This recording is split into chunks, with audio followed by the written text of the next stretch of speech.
Yo, boy, this is Jay from Straight Smoke Gaming, and in today's video, we're doing another one of our Madden builds as a parlay for Monday Night Football. So as you can see, we do this every week. Last week, parlay did not hit. The Chiefs sold. Xavier Worthy sold. The only person that did their job was Patrick Mahomes. So that is going to be a loss on the year, bringing our total winnings down to negative $3.44. Yeah, we're in the negative. It's early on, but we have two games this week to try to get us back into the positive. So game one, the Bills at the Falcons. It's a close game, 14-11 simulations. So should be a close game, should be a good game. We'll go ahead and see what we got here for stats. So Josh Allen, he throws for 185 yards, 60 completion percentage, 1 touchdown, 1 pick, nothing too special. He did throw an interception, didn't have 200 yards passing. Kind of a rough game for Josh Allen, to be honest with you. Michael Penix, 144 yards, only completes 44% of his passes. Same thing, 1 touchdown, 1 interception. So a really bad game for Penix. At least Allen completed 60% of his passes. But yeah, overall, both quarterbacks, rough passing game. So I'm sure that affects the receivers as well. Next up, James Cook, 53 yards, only averages 3.7 yards a carry, does get into the end zone, so that saves his day. 53 yards and a touchdown, not too bad of a day. Bijan Robinson, only 6 attempts, but gets 22 yards, averages about 3.6 yards a carry, no touchdowns, no fumbles, so rough game for Bijan. I do think he will get more than 6 attempts because that is the main option in the Falcons offense. If he only gets 6 attempts, Falcons fans, you should be worried. Josh Allen, 5 attempts, 27 yards, no touchdowns, no fumbles. You know what Josh Allen is. I'll take 30 yards, maybe even a little bit more. I'd be cool with that if I was a Bills fan. Then you got Ray Davis getting 4 yards and Michael Penix 6 yards. He also fumbles once. Michael Penix not really known for his running, so preferably if you're a Falcons fan, you don't want him to do that because you don't want the fumble. Khalil Shakir, the leading receiver, 6 receptions, 61 yards, and 1 touchdown. Josh Palmer, been kind of cheeks this year. Had to cut him in fantasy because he wasn't doing anything. 6 receptions, gets that. With those 6 receptions, he gets 65 yards, no touchdowns. Interesting here. I'm not sure. Palmer hasn't really did much all year. Not sure why that changes now and he actually does something, though. Keon Coleman, 5 receptions, 48 yards, and no touchdowns. You got Kyle Pitts on 5 receptions for 54 yards and no touchdowns. He is going to be the leading receiver for the Falcons. Another thing you might want to be worried about, because you do have a guy named Drake London. Darnell Mooney, 3 receptions, 39 yards. Drake London, 2 receptions, 27 yards. Bijan Robinson, 2 receptions for 7 yards.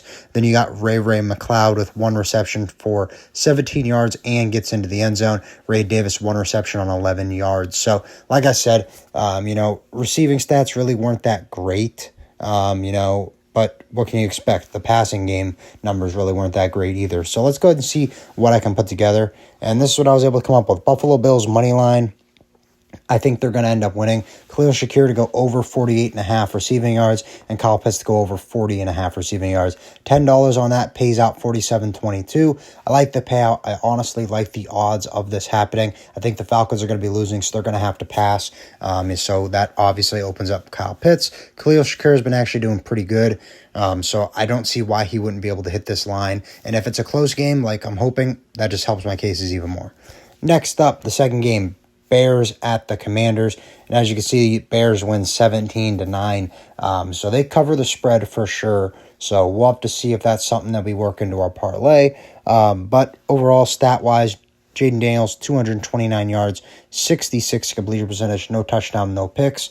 You would like him to get in the end zone, but it is what it is. Caleb Williams, 193 yards, only completes 53% of his passes, but makes up for it by having 2 touchdowns and no interceptions. So overall, pretty good passing game for both. You would like Daniels to get into the end zone, though.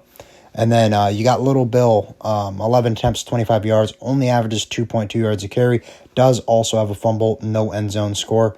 DeAndre Swift, 10 attempts on 27 yards, 2.7 yards a carry, no touchdown, no fumbles. So the two main backs in these offenses did not have a good game. Jaden Daniels, 3 attempts, 18 yards. Jeremy McNichols, 3 attempts, 15 yards. Caleb Williams, 14 yards. McGonigal, 6. And then Deebo Samuel, 4. So overall, just rushing in general, in the simulation didn't seem to be much of anything to talk about.